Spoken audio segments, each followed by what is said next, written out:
Okay, so Those are visitors. Oh, this is Rebecca. Rebecca. Yeah. And then Isaac. Right, to the right. The same over here, it's Abraham, Okay. we saw, and Sarah on the left. Yeah. Okay.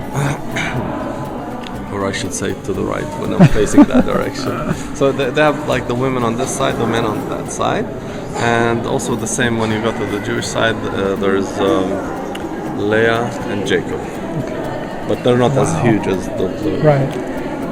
Jacob had the 12 sons, which became the 12 tribes.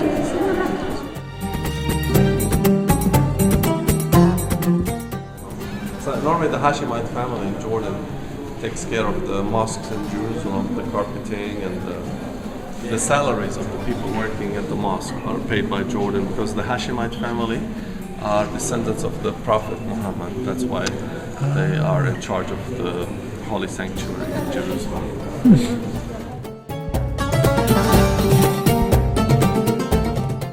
We are in Hebron, and we just saw the tomb. This behind me is the plot of land that Abraham bought from the Canaanites. And we saw the tomb of Abraham, we saw the tomb of Rachel, we saw the tomb of Leah, and the tomb of Isaac. So it's really interesting. And half of it is a mosque, and half of it is a synagogue. So they have borders here. Everything's very segregated to keep the peace. So pretty interesting. How would you like a camel for lunch? We can buy the filet. It's $25 for I think I'll pass this £2 time. of filet. They get the lung and the liver. They eat the liver and the lungs. So that's sheep liver. It's different.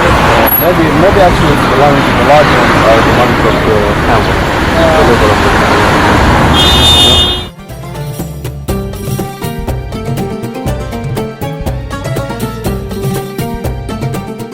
You said the soldiers that went to go kill the children of Bethlehem came from here. Came from this location because it's the closest one to Bethlehem and Jerusalem. Okay. So this was oftenly occupied by Herod, not like Masada, which was far away. Masada, actually, Herod was never in Masada. Only his wife. Yeah. Wow. It was a place just for refuge in case of a rebellion. This was his summer palace. Jericho was his winter palace, the largest one in Jericho. And then Caesarea on the coast and the Mediterranean, and the Antonia Fortress in Jerusalem. Yep. And there's one more in Jordan on the other side where the head of John the Baptist was taken to that site. It's Ochawir, they call it, next to Mount Nebo.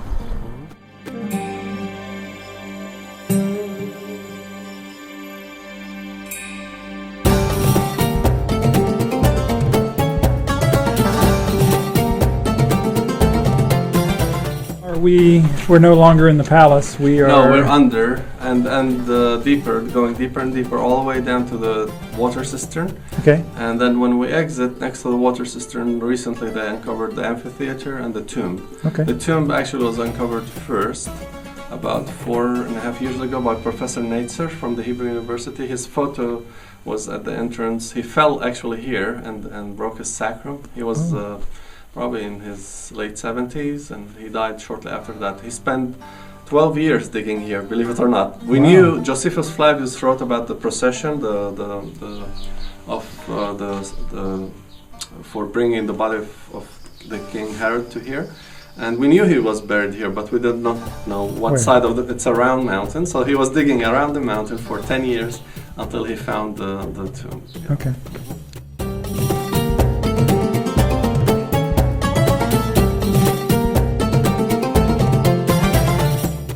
The baby, Jesus.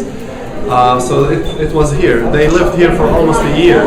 So the three magi also came to the house. In the New Testament, it doesn't say they came to the stable, they came to the house. And that's the house. People lived in caves because they were nice and warm in the winter, and they were nice and cool in the summer.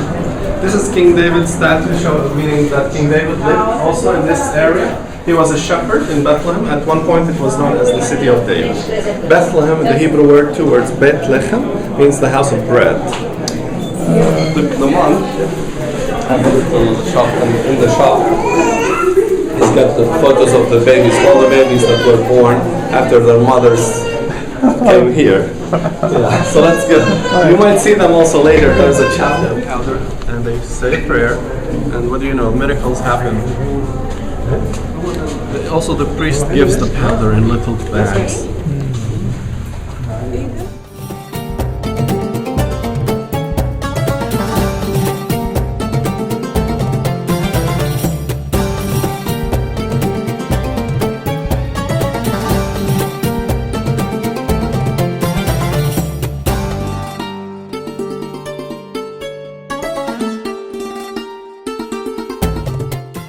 We are at the same cave where Jesus was born.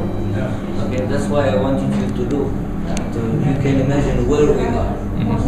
6th century, Justinian, 539. Remember, he's the one that he built the second church, like the shape of the cross. At the same time, he built this wall. He divided the cave for two parts. One is considered the birthplace of Jesus, and the second part of this cave, we call it San Jerome's cave. San Jerome or Saint Hieronymus, he's the one that he translated the Bible to the Latin. Now this cave, for you to know, it was used as a stable for animals. You know, we don't raise big animals like Americans do, cows and horses. It's only sheep and goats, maybe one donkey for the shepherd, maybe one cow to get the milk. So till now, you know, if I take you to the countryside of Bethlehem, you can see people, especially Bedouins, using these kind of caves till nowadays as stables. Okay, so don't get confused. Holy Family came from Nazareth to Bethlehem. They came to this area just looking for a place to stay. It was cold. December is a cold month in Bethlehem. So they checked the hostel. The hostel was full. No place in the inn. And then they decide to go to the cave, to the stable. They entered from here. All the way to the end of the cave where the star is, the birth happened. Jesus was born there. So avoiding the newborn baby from the cold breeze that could reach her, they put him in the warmest area in the cave. As you noticed, it's a lower area and it's not opposite of the entrance, considering the original entrance was from here.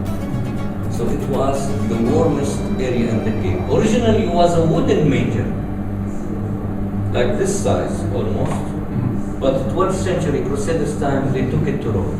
You can see it if you go to Santa Maria Maggiore Church in Rome. Now what happened later? This picture reminds us when the angel appeared to Saint Joseph and told him, take the baby and the mother and flee to Egypt. Why? Because King Herod was looking for the baby. Now King Herod is a very tough king, by the way. He heard that a king born in Judea, and he thought that Jesus came here to take his kingdom or to be a king instead of him. No, Jesus was born here as a savior for the whole people in the world. Not to take others' position like King Herod is calculating, but really he was a very tough king. He gave order for his soldiers to kill all the male babies of Bethlehem from 2 years and below. But Jesus was in his way to Egypt that time. So after King Herod died, the angel appeared again to Saint Joseph in Egypt and told him, the one that he was looking for the baby, he died. You can come back, but not to Bethlehem or Jerusalem, because Bethlehem and Jerusalem that time was under Herodian rule. So maybe they will look for the baby again. So they went back to Nazareth. So Holy Family came from Nazareth to Bethlehem, Egypt, Nazareth.